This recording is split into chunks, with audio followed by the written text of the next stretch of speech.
बधाई हो। और you are my favourite couple.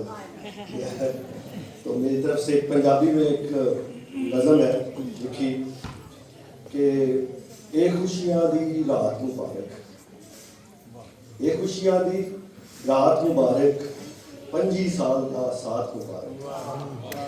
ए खुशियां दी रात मुबारक, 25 साल का साथ मुबारक। हीर ते रांझे वर्गा प्यार, हीर ते रांझे वर्गा प्यार, ताइयों तेरे बच्चे चार।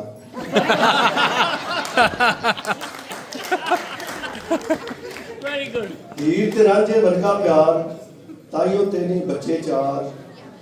तानू एक कायनात मुबारक, 25 साल का साथ मुबारक। और जुल्फी तेरी क्या है बात, जुल्फी तेरी क्या है बात, छड़दा नहीं जिदा फड़ ले हाथ। बिल्कुल ठीक है। जुल्फी तेरी क्या है बात, छड़दा नहीं जिदा फड़ ले हाथ। तेरी यही बात मुबारक, 25 साल का साथ मुबारक। और सीमी कर दी बड़ा ही प्यार, सीमी कर दी बड़ा ही प्यार, दाबा भी पर देंदी मार, दाबा भी पर देंदी मार। तेरी यहो ही जात मुबारक, 25 साल का साथ मुबारक।